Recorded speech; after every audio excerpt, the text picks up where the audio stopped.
यदि तपाईले केही वर्ष अघि कसैलाई 35 वर्षीय स्ट्रक्चरल इन्जिनियर र एउटा हिपहप आर्टिस्टले पुरानो राजनीतिक गार्डलाई, पुरानो राजनीतिक हेजिमोनलाई हटाएर नेपालको प्रधानमन्त्री बन्छ भनेर भन्नुभएको भए उनीहरूले तपाईलाई पागल भने। तर फागुन 21 2082 मा असम्भव कुरा पनि सम्भव भयो। बालेन शाहले केवल जितेनन्, उनले 4 पटकका प्रधानमन्त्री केपी शर्मा ओलीलाई उनकै गृह जिल्लाको किल्ला झापा 5 मा अपमानजनक हार दिए। त्यो सिट ओलीले 2046 देखि लगभग लगातार सम्हाल्दै आएका थिए। बालेनले लगभग 50,000 मतको विशाल अन्तरले जिते। राष्ट्रिय स्वतन्त्र पार्टी आरएसपीले 275 मध्ये 182 सिट जित्दै नेपालमा 1999 पछि पहिलो पूर्ण संसदीय बहुमत सुरक्षित गर्यो। वृद्ध राजनीतिक एलाइट केवल हारेनन्, उनीहरूलाई युवा नेतृत्वको राजनीतिक भूकम्पले पूर्ण रूपमा विस्थापित गर्यो। तर अब आन्दोलनका नाराहरू शान्त भइसकेका छन् र बालेन सिंहदरबारमा बसिरहेका छन्। अब वास्तविक प्रश्न सुरु हुन्छ, के एउटा र्यापरले साँच्चै देश चलाउन सक्छ? आउनुहोस् हार्ड फ्याक्ट हेरौँ। के पूर्व इन्जिनियर, र्यापर, मेयर र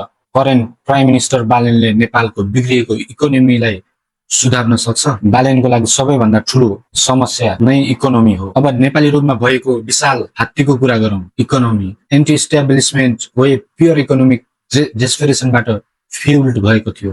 दशकौंदेखि नेपालको सबैभन्दा ठूलो एक्सपोर्ट हर्ब वा हाइड्रो पावर होइन, यसको युवा जनशक्ति थियो। बालेनको अप्रोच केवल र इमोसन बारे होइन, यो स्ट्रक्चरल इन्जिनियरिङ बारे हो। विश्व प्रसिद्ध इकोनोमिस्ट डाक्टर सोनिङ वाग्लेलाई फाइनान्स मिनिस्टर नियुक्त गरेर बालेनले इन्टरनेसनल मार्केटलाई बालेन शाह एडमिनिस्ट्रेसन अर्थात् बालेन शाहको प्रशासनको इकोनोमिक ब्याटल प्लान 3वटा अर्जेन्ट सिफ्ट माने पर्छ। Number 1 plugging leakage, custom department र ट्याक्स लुप होल्सहरूलाई सुधार गर्नुपर्छ, जसले हरेक वर्ष अरबौंको राजस्व घाटा गराउँछ। Number 2 depoliticizing bureaucracy, infrastructure project समयमा अगाडि बढाउन सिभिल सर्भिसबाट पोलिटिकल पार्टी एफिलिएटेड युनियन्सहरू हटाउनु पर्छ। Number 3 the remittance safety net, गल्फमा हालसालै भइरहेको रिजनल अपडेटका कारण अर्थात् रिजनल प्रब्लमका कारण हजारौं जब रिस्कमा परेपछि सरकारले फरेनरलाई डोमेस्टिक म्यानुफ्याक्चरिङमा पिभोट गराउने फ्रान्टिक प्रयास गरिरहेको हुनुपर्छ। तर करिजमाले देशको ऋण तिर्दैन। बालेनले काठमाडौँमा आफ्नो म्युनिसिपल स्ट्रिक्टनेसलाई कम्प्लेक्स लार्ज स्केलमा नेसनल फिस्कल पोलिसीहरूमा ट्रान्सलेट गर्न सक्छन् भन्ने प्रमाणित गर्नुपर्छ। अब सानो कुरा गरौँ, कसरी जेनजीले सम्पूर्ण स्क्रिप्ट नै उल्टाइदियो। हामी यहाँसम्म कसरी आइपुग्यो? पोलिटिकल क्याम्पेन थिएन, त्यो एउटा जेनेरेसन रिभोल्ट थियो।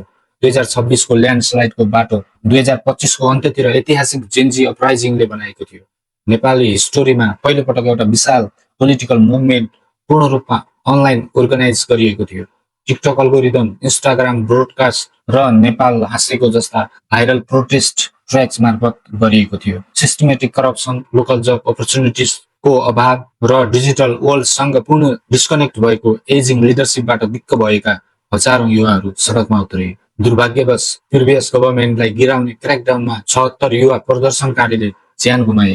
बालेनले ती प्रोटेस्ट फ्रन्टलाइनबाट नेतृत्व नगरे पनि उनले अनलाइन उनीहरूको आवाजलाई क्याम्पेन गरे। जब उनको काठमाडौँको मेयर पदबाट रिजाइन गरे, आरएसपीमा प्रवेश गरे, उनले त्यो लिडरलेस फ्युरियस इनर्जीलाई युनिफाइड ब्यालेट बक्स डेस्टिनेसन दिए। जेनजीले 2026 मा केवल भोट गरेनन्, उनीहरूले आफ्नो फ्युचर सुरक्षित गर्न भोटिङ बुथ नै एक्टिभली पुलिस गरे। तर यहाँ एउटा रोचक कुरा छ, पुरानो गार्डले सबै कुरा किन गुमायो भन्ने वास्तविक कारण। यी नम्बरहरू हेर्नुहोस्, यो आधुनिक साउथ एसियन हिस्टोरीको सबैभन्दा खराब इलेक्टोरल ब्लड बाथ हो। Traditional power house Nepali Congress केवल 38 सिटमा खुम्चियो, जहाँ गगन थापा जस्ता प्रोमिनेन्ट यङ फेस समेत आफ्नो कन्सिस्टेन्सी गुमाए। नेकपा एमाले 25 सिट सहित दयनीय अवस्थामा तेस्रो स्थानमा झर्यो। उनीहरूले सबै कुरा किन गुमाए? किनकि उनीहरूसँग प्रोमिस सकिए, उनीहरूले गरिरहेका प्रतिज्ञाहरू सकिए। 1990 पछि बनेका 32वटा सरकार मध्ये नेपालमा कुनै पनि प्रशासनले पुरा 5 वर्षीय टर्म पूरा गर्न सकेन। जनताले उही 3 बुढा नेताहरू बीचको इन्डलेस पोलिटिकल म्युजिकल चेयर्सको खेल हेरिरहे। पुरानो गार्डले ट्रेडिसनल पार्टी लोयल्टी र लोकल प्याट्रोनेज नेटवर्कले आफूलाई बचाउने अनुमान गर्यो। उनीहरूले नेपालमा पहिले एलिजिबल भोटिङ पपुलेसनको 40% भन्दा बढी 35 वर्षभन्दा कम उमेरका छन् भन्ने तथ्यलाई पूर्ण रूपमा मिसक्याल्कुलेट गरे। यी भोटरहरूलाई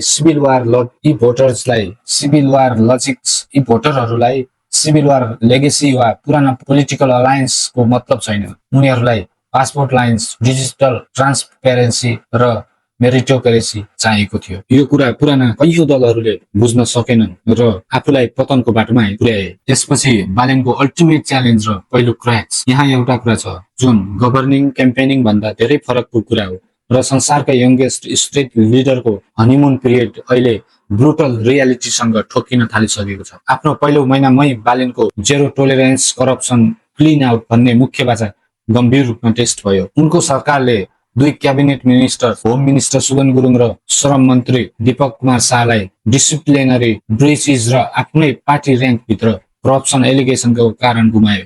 बालेनले तुरन्तै उनीहरूलाई डिसमिस गरेर रिप्लेस गरे भने यसले आरएसपी नेपालकै टक्सिक पोलिटिकल कल्चरबाट इम्युन छैन भन्ने प्रमाणित गर्यो। साथै उनले एग्रेसिभ 100 पोइन्ट रिफर्म एजेन्डा जसमा स्टुडेन्ट र पोलिटिकल युनियन्सहरू पूर्ण रूपमा ब्यान गर्ने कन्ट्रोभर्सियल प्रपोजल पनि समावेश छ, जसले सिभिल राइट्स ग्रुप बीच गम्भीर रेड फ्ल्याग उठाएको छ, जसले यो कन्स्टिट्युसनल फ्रिडम्समाथि हस्तक्षेप हुन सक्ने चेतावनी दिएका छन्। बालेनको सबैभन्दा ठूलो चुनौती डिफिटेड अपोजिसन होइन, यो असम्भव पब्लिक एक्सपेक्टेसनको वेट हो। यदि उनले 1 वर्षभित्र टेन्जिबल इकोनोमिक रिलिफ दिन सकेनन् भने उनलाई सत्तामा ल्याएको त्यही फ्युरियस युथ वेभले सजिलै उनीहरूकै विरुद्ध जान सक्छ। नेपालमा अब अनचार्टेड टेरिटोरीमा प्रवेश गरिसकेको छ। बालेन वेभले युवाले दशकौं पुरानो ओलिगार्की तोड्न सक्छ भन्ने प्रमाणित गर्यो। तर स्ट्रक्चरल इन्जिनियरलाई प्यासन चाहिन्छ र एउटा राष्ट्रको इकोनोमी एकै वर्षमा सुधार्न सकिँदैन। तपाईलाई के लाग्छ? बालेन शाहले नेपाललाई सफलतापूर्वक ट्रान्सफर्म गर्नेछन् वा सिस्टमले नै उनलाई तोड्नेछ? आफ्नो विचार कमेन्टमा लेख्नुहोस्। यस्ता डिप डाइभ एनालिटिकल कन्टेन्टका लागि सब्स्क्राइब बटन थिच्नुहोस् अनि अर्को भिडियोमा भेटौँला।